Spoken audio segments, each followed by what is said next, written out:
before millions of believers around the world lifted their hands and sang, "My Jesus, my Savior," before stadiums echoed with worship, before her voice helped define a generation, Darlene Zschech was hiding in a spare room in her house.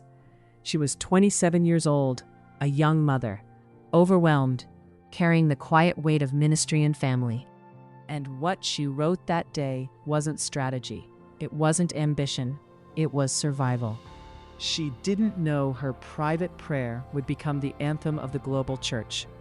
But years later, she would face a valley no song could fix, and she would have to discover if the God of the mountain was still God in the chemo ward. Darlene Zschech grew up in Brisbane, Australia. Her childhood wasn't picture perfect. Her parents' divorce left deep emotional fractures. As a teenager, she quietly battled bulimia, a desperate attempt to control a world that felt unstable. She was talented, yes, but she was ordinary. She sang jingles for commercials, McDonald's, Diet Coke, a working vocalist, not a worship icon. She wrestled with rejection, with insecurity, with the question, could God really use someone like me? Music was her refuge, but faith became her anchor.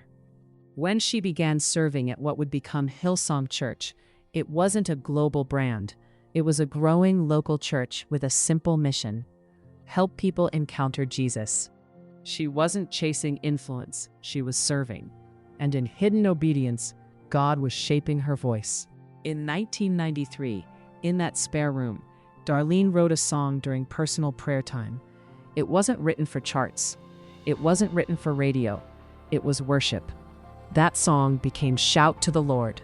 She was almost too shy to share it, but within weeks, her local church was singing it. Then other churches, then nations. Translated into dozens of languages, it became one of the most sung worship songs in modern history. But here's the tension. While the world sang her lyrics, Darlene was still packing school lunches, leading rehearsals, changing diapers. Influence never replaced intimacy. She decided early, worship is not performance. As Hillsong worship grew internationally, so did the pressure. Albums multiplied, tours expanded, expectations soared. She became a visible face of a movement, but she had to guard her heart, because when your song becomes everyone's anthem, you must fight to keep it personal. She often asked herself, am I still singing to him, or am I performing for them? Then came Christmas Eve, 2013, breast cancer. The woman who had told the world, nothing compares to the promise I have in you, was suddenly facing surgery and chemotherapy. She lost her hair, she lost her strength, and she faced the quiet spiritual battle of why. Being a worship leader did not exempt her from suffering, but she refused to lose her song. She described the season as a holy fire, a refining that burned away everything unnecessary. She learned how to worship from weakness, not from a platform, but from a hospital bed.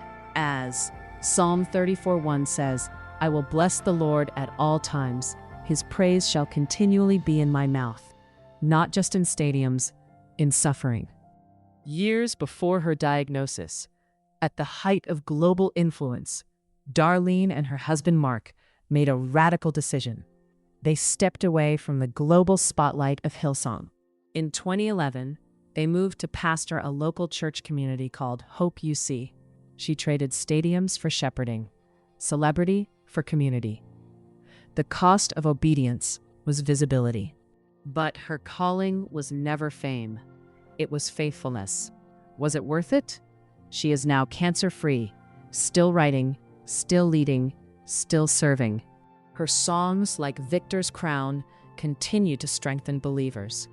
But her greatest legacy isn't a catalog of worship anthems. It's resilience. She proved that worship isn't measured by the high notes, but by the steady heart. That praise is not the result of victory. Sometimes praise is the victory. Maybe you're in a valley right now, waiting, hurting, questioning. Darlene Zschech's life reminds us, Don't wait for the mountain to start singing. Your song is most powerful in the dark. If you're choosing to worship through your storm, type "My hope is in you" in the comments. Because the greatest worship leaders aren't the ones with the loudest microphones. They're the ones who keep singing when the lights go out. Like, share, and subscribe for more.